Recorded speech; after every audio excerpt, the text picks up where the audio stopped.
Hi there. Hey, Aminta, how are you doing? I'm doing well, and how about you? I'm doing good. I'm doing good. Good. All right. So let me get the ball rolling. So I'm with Aminta Bullard. She's a registered dietitian. And when it comes to eating, so many people have all these questions. What's the best diet? They have questions with specific foods.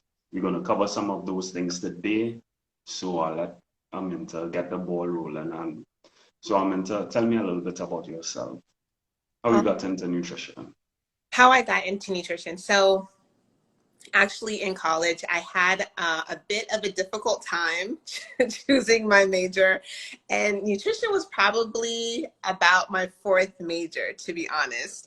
But I happened to take an elective called vegetarian cuisine, and I fell in love. I had an awesome professor, Mrs. Goodman, and in that class, I really learned about how powerful nutrition is in supporting our health, improving our health. And it just was so fascinating for me.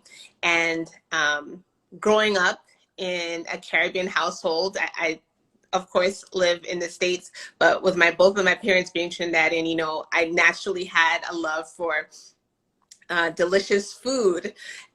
So seeing how those delicious foods can still support your health, especially cultural foods. Thankfully, my professor, she is a Black woman as well. And so she was incorporating cultural foods too. A lot of times in different settings, we're told only certain foods from certain people groups are the right way. Right. So I had a really good start and foundation with her in that class. Okay. So, that's really a lot. You choose a good, no, you chose a good profession, in terms of nutrition. Mm-hmm. Uh, and sometimes I wonder why more people don't want to educate themselves about nutrition, not necessarily having to actually study it, but take it upon themselves to get better with food, to get better with knowing what certain foods do. So most people usually have challenges as it relates to eating, and eating healthy. What's one specific challenge, or it could be even more than one, that you find most people have when it comes to eating healthy? I think one of the top challenges is that people feel like they have to be 100% perfect to be considered healthy. They think they have to have an all or nothing. They have this all or nothing mindset. So it's like, it's either I'm eating, vegetables and meat, or I'm drinking soda and having cake. There's no balance. It's just these two extremes. Correct.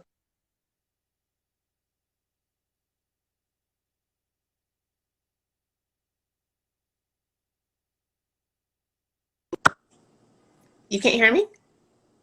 Okay, great. Yeah. So instead of this all or nothing approach, I really encourage people to have a more balanced approach to nutrition and being healthy. So I like to say the 80-20 rule. So eating healthy, quote unquote, most of the time, and still leaving some room for your fun foods, which are like, of course, the fried foods, the more Yes. snacks and things like that. Yes. Most people love those foods. Um, and sometimes they look at us, fitness, nutrition professionals, dietitian professionals, and they think that we have it all together. But sometimes, it's a challenge for us because we live in a society that really does not, promote healthy eating. You actually have to take it upon yourself to do better. So there's a motivation and, a little bit of inspiration to keep going in terms of eating healthy. For me, it's all about health and making it a lifestyle. What motivates you or keeps you going, and using this particular lifestyle or just eating healthy? Um, One thing why I like to focus on being healthy is because of the way it makes me feel.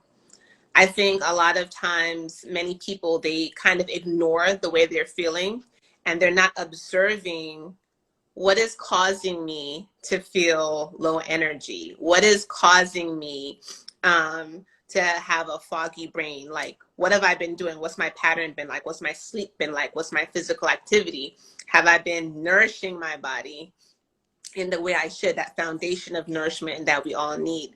And so when we are ignoring those signals our bodies give us, and it not being observant, because we have to be the expert on our own bodies. We can't have somebody else, right?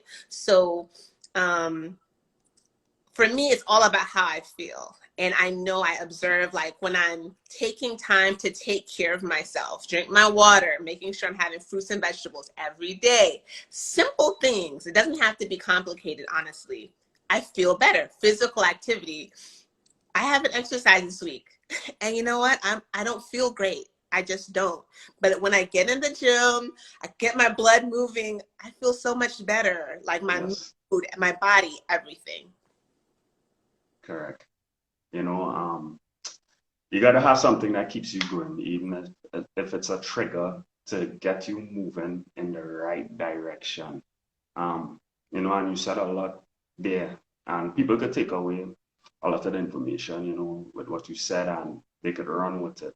Um, One thing that someone can actually do to be consistent for me, and what I usually advise my clients, I just give them little things. So, for example, drinking enough water during the day, having a water bottle, you know, and if it's challenging for most people to do too much too soon, just something as simple as that, right? As it relates to food, what's one thing you usually would tell your clients or you tell an individual that would help them to eat healthy? Yeah, I totally agree with you, Keon, in terms of those baby steps, because what I see people like, I'm going to get healthy. I'm going to join the boot camp with my trainer. I'm going to overhaul my diet. I'm going to do all these Yep, things, and it's overwhelming.